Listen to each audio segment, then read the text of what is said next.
It's good to speak to you, and we've got an amazing privilege. Some of the elders have done some vlogs for us just for this coming week going into next week. It starts off with reading the Bible together, with going through the book of Numbers at the moment, and it's just fantastic. So I'll pass you straight on to Ben. Morning, everyone. Hope you're all well. Obviously, during the month of November, we're going to be reading the book of Numbers for RBTs across the church. And as I started to look at the start of Numbers, I was quite struck by the lists of people's names and the lists of numbers of people that belong to a certain tribe or group of people. And in fact, this first subheading that comes in the book of Numbers says the census, which is a collection of names and numbers of people who belong to a certain place. Now, I don't know if children, if you're watching this or listening to this, and adults as well, but adults, you have to think a little bit further back. Children, I want you to think of school. And I want you to think of your time in school last week. And particularly, how many times or how many registers did your name appear on? I could think of a daily attendance register when you tell the teacher that you're there every morning, or dinner registers where you tell the teacher you're having dinners or sandwiches each day, perhaps fruit registers as well, or snack registers. When you go on trips as well, there's a register for who's brought in a form, isn't there? That a lot of our lives are revolved around being part of lists to show that we're part of a specific group of people. And adults, maybe you have to clock in and clock out of your workplace, and your name is written down when you turn up and when you go out.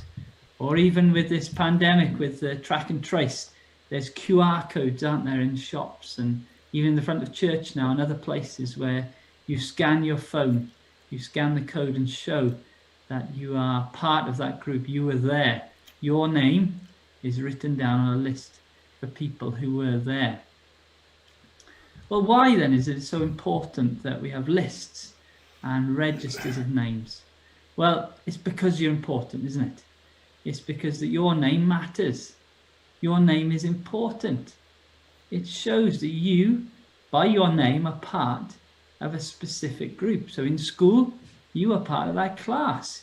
You are part of that group of people in that class, and you're expected to be there, isn't it? You think of other lists where you are part of that group and your name is mentioned.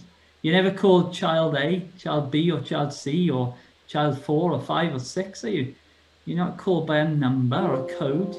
You're called by your name, and your name is part of that register.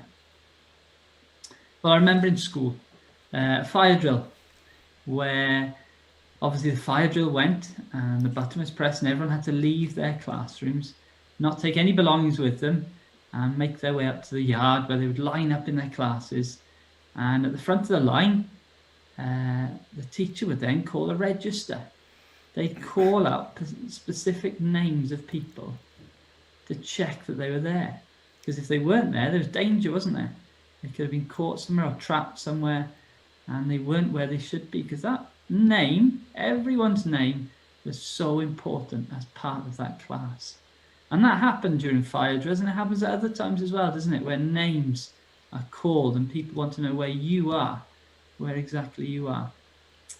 Well, the amazing thing is, and just like in the start of Numbers, the Bible tells us that the maker of everything, the whole universe, everything we see and can't see, knows us and calls us by names. Listen to what it says in the book of Isaiah, chapter 43. He who created you, so the one who made you, he who formed you with his hands, he made you and put you together and formed you. He who redeemed you, the one who's brought you out of darkness and rescued you from sin, summoned you by your name. He called your name and called you by your name. He knows you that well. He loves you that much, and he cares about you to call you and summon you by your name.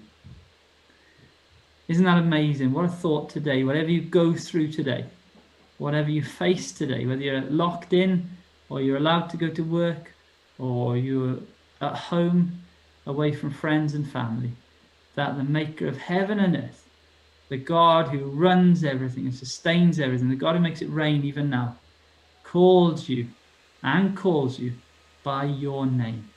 Isn't that amazing? If you trust in him, and the Bible says if you've called on his name, then your name is written on that register that's in heaven. The people that are going to go to be with him. So think today. Think as you read Numbers. Your name matters to him. Have you called on his name and been saved? Whatever you do today, have a great day. And as you read Numbers, be encouraged that he knows your name. He cares about you.